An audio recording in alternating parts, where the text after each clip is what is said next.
Hey guys, it's Dana with Engadget. I'm here with the Samsung Series 5 Chromebook. This is going to be one of the first Chromebooks that becomes available to consumers. We've already showed you the CR48, but really that wasn't a wide mainstream release. Really, this is the first Chromebook you're going to see, the first laptop, if you will, running Chrome OS that will be available to consumers. So I'm going to give you a quick rundown of both the hardware and the software. So what you have here is the system, which starts at $429 and can go up to $499 if you get it with get a 3G enabled version.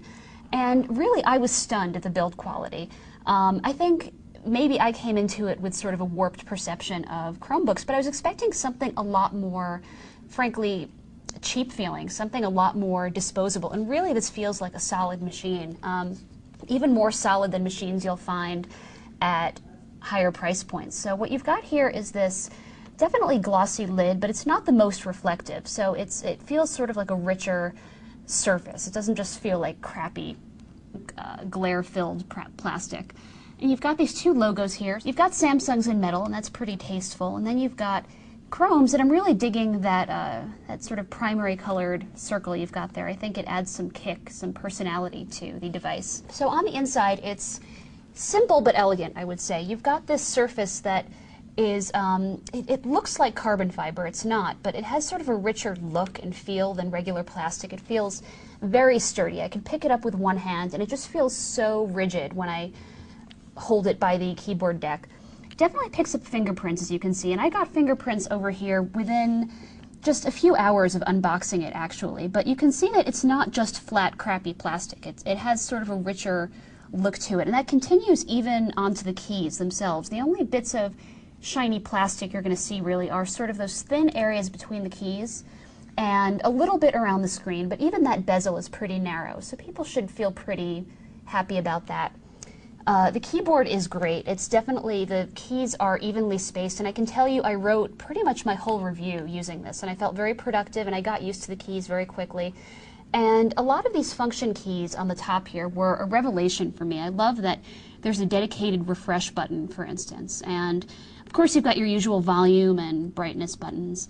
And you've got one here that can sort of toggle windows. I only happen to have one open right now. So these were really useful to me. I really loved having these and not having to say, go up there to click refresh if I wanted to. Going with the keyboard, you've got this big trackpad here. And starting with what I like about it, the multi-touch gestures work really well. So I can use two fingers for scrolling, and I'm not actually applying much pressure on the touchpad right now. It just works very seamlessly. The problem is, like a lot of giant clickable touchpads, sometimes it registers a right click when I mean for it to register a left click. So if I put my thumb here and really, you know, concertedly do that left click, it works, but I kind of have to go out of my way to do it, and it's not something, even after a few days of testing, that I've gotten used to. Speaking of new tabs, when you open it, so obviously, Chrome OS looks a lot like the Chrome browser. It's not totally like it, but it looks very similar. So to anyone who has that as their default browser, that's a big leg up for you, because you will get the interface immediately. So when you open a new tab, you have some options. The defaults here are Gmail. You've got this native app called Scratchpad for taking notes, YouTube, Google Docs. I downloaded Angry Birds because I'm that guy. Google Talk is native, and the web store. And that's interesting, because this is where you're going to get all of these so-called apps. Not to be confused, of course, with the web apps that you would just use in the browser, like Google's own Picnic service, for instance. And the selection is growing. It's certainly not that large yet. We expect it to grow, so we'll be curious to see what areas, especially, people really expand on, whether it's going to be simple productivity or games. But for now, I mean, when we were using it, when I was using it, I tended to focus more on my usual routine in the browser, which includes services like Grooveshark and just reading my own, reading different blogs and doing productive things like writing. So I didn't tend to use the apps that much, but I'll be curious to know what you guys think of the selection. Just a little note here about the interface. One of the things I really like, and it's so simple, but it's great, is if I'm G-chatting with somebody, that window stays open regardless of the tab I'm in. No matter what tab I'm in, that IM box stays there, and that's really useful. And I don't even have to be an email, which is useful. That's not the case if you're just using Chrome browser normally.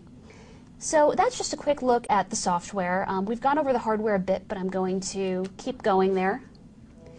In the front here, you've got this SD card slot. Moving around here, you'll see you've got a combined headphone and mic port, and if you open this little door here, it has this pull-out trap door here. So you've got a USB 2.0 port, and then you've got this little port into which you can plug in this VGA adapter, and it comes with a VGA adapter in case you want to hook it up to a monitor or a display.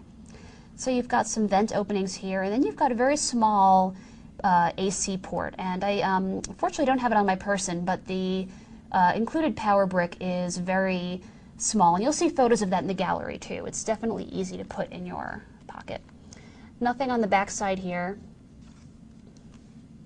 You've got another USB 2.0 port, and open up here, that's where you put the 3G SIM card slot. So you might not be using that, but for some people that'll be a big deal. On the bottom you'll see you've got a pretty clean surface. This is a non-removable battery, and it's good for thousands of cycles.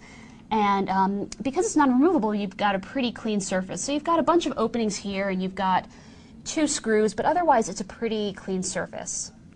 Now, as for that battery, it's said to last for about 8.5 hours of continuous use, and I can definitely tell you that the battery life is fantastic.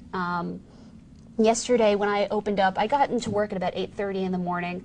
I had 78% battery life left, and you know, I stayed at work until maybe 5:30, so that's a good 9 hours, and I wasn't working continuously. You know, you go to meetings, you put your computer down, but the battery life lasted me all the way, and after all that time I still had an hour left. So if you do the math, that adds up to more than a full work day. It's definitely plenty of time to use the laptop. It's good for multiple flights actually, and the great thing is that when you close it, you're not sipping any battery life. So I could close it and leave it at say 37%.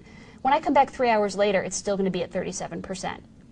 And of course when you open it, it's just on immediately, and that's also a revelation for a notebook like this. When you use something in a clamshell form factor, it can be very surprising at first to open it up and have it turn on immediately. So I would say actually that's a huge benefit to this Chromebook, that and the battery life. So for some people that will be a great trade-off for not having any local storage. Others maybe not so much.